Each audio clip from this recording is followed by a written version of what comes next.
Marunong sumunod. Ganon din kayong mga kabataan. Dapat marunong kayong sumunod sa inyong mga magulang. Yung mga nag-aaral, marunong kayong sumunod sa inyong guro. Walang magulang na magtuturo ng mali. Ha? Tandaan po natin yan. Huwag na huwag kayong magmumotor mga kabataan na wala kayong driver's license. Kasi hindi nyo pa alam ang traffic rules. Hindi nyo pa alam yung responsibilidad ng isang driver o isang driver. Okay? Kapag nasira pa ang motor, natanggal ang side mirror, makakabili ka, di ba? Pag nasira ang gulong, sumabog, makakabili ka ng gulong, di ba? Pag nag-total wreck ang motor, pwede ka ulit bumili. Pwede kang mamutang, sabot-sabot lang, sabi mo, di ba? Pwede kang mamutang, okay? Pero, pag nabulag ang mata mo, may spare parts ba ng mata? Pag naputol ang braso mo, ang paa, may spare parts ba ang paa? Wala, di ba? Buti pa ang motor, pero every day nagkakaroon ng millions of motorcycle production. Okay? Ang dami na ba? Honda, Kawasaki, Yamaha, Rusi. So, ang dami niya. Okay? Now, pag si Juan de la Cruz ang namatay, makakabili ba tayo ng bagong Juan de la Cruz? Wala. Diba? Makakabili ka ng bagong Neo. Rusi, makakabili ka. Bago. Pero si Juan de la Cruz, wala na. Wala na. Ang aksidente, hindi po yan sa isang pelikula, pag nagkaroon ng shooting, nagkamali ang bida. Ano sabi ng direktor? Cut! Cut! Take two. Sa aksidente, wala na kung take two. Titigil na tayong mag-celebrate ng birthday. Totoo yan. Titigil na yung ating paghinga. Totoo lang pag na-aksidente tayo. Napakaraming batas para sa kaligtasan ng mga motorista. Napakarami. Sa motor, RA 10054, helmet law. Meron pang RA 4136 ng LTO.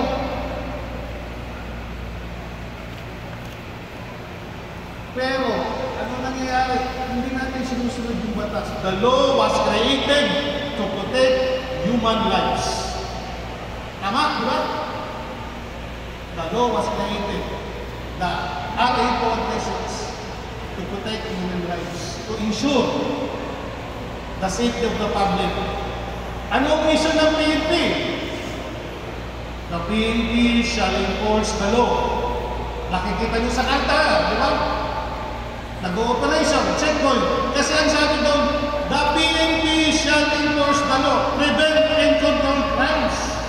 Pag nagkasa sa kalsada yan, yung mag-a-attend na mag-hold up, robbery, o magkaroon ng shooting incident, napiprevent ng polis yan.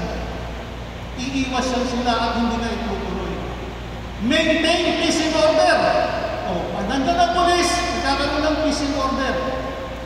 Ensure public safety.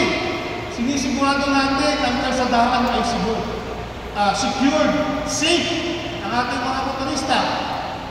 Internal security. Ano yung pinakalas? With the active of the community. Sino po yun? Kayo po, community. Kami po, police. Hindi namin kayang gampanan yan kung wala kayo. Hindi nyo kami tutulungan. At hindi nyo rin kaya yan kung wala kami. Kailangan magtulungan natin. Magtulungan tayo. Hindi man mawala, at least mabawasan. We can save lives and properties. Ano yung kaso kapag nagkakaroon ng aksidente?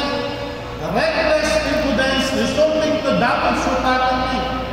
Kung injury with physical injury. Pagpatay with homicide. Ayan ang masakit doon. Ha? Sa mga magulang o ito lang mga kabataan. Noong araw, pag nalaman ng pagad ko na nagmotor ako, luluhod sa asin. Luluhod sa mundo. Pag minalas-malas ka pa, masusuntok ka ni Father. At mamalasin ka pa, may sampal pa sa nanay. Ganun kahigpit ng araw.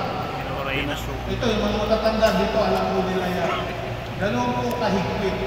Then, pag dumating ang panahon, parents ka na, marirealize mo, kailangan ko palang protektahan na. Ganun din yung pag pinapadalitan kayo. Mahal nila kayo. They are protecting you. Akala nila pinapadalitan kayo. Masamang anak hindi yun. They are protecting you. Ha? Sa mga kabataan, yung mga sa edad-edad ko rito, alam nila yan. Yung mga sirs, mga mami rito. Ganun kami ka-protected sa aming mga anak. May dalawa kong lalaki na 23 at saka 22. Bago ako bumili ng motor, pinakuha mo sila ng driver's license. Nag-under ko sila ng KDC, hindi ko ginamit ng influensya o asawi pa ito. Nag-PDC sila, sabi ko, pag mag-exam ko kayo sa LTO, sabi ko daw ka lang, ABC lang yan, select the best answer. Lahat ng sagot, tama. Balikan mo yung unang instruction, select the best answer. Yung apat na yun, tama. May isang best answer. Gawin ang exam, kaya nakapasa sila. Nakakuha ng driver's license, kumuha ko ng NMAX, kumuha ko ng Honda. Okay? So, bago ko kumuha ng motor, sinigurado ko sila may lisensya. Kasi alam nila yung responsibilidad. At ang advice ko, huwag ninyo akong tatawagan kung kayo ay mahuli ng polis at makikita. Kasi may traffic violations. Kailangan mong madisiplina. Never sa akin tumawag. Ang wife ko is police officer din, kapitan sa XLT. Never tumawag yung mga anak ko na, nahuli ako. Bakit? Bakit ko sinabi sa mga anak ko? Because malaman mo na kung ano responsibilidad. Hindi ko sila kukonsultahin sa traffic violation. Sabi ko na sa mga nakakasama kong pulis, iwasan natin arbo, bigal ng pang-anak, ng lisensya, walang rehistro. Kung natin alam, kailangan i-educate ko natin sa mga kasama kong pulis. Kahit nasa LG. Kasi, pag yan na aksidente, at malapit ng mamatay, hindi natin kayang arborin yung kinamatayan. Tandaan natin to, ha?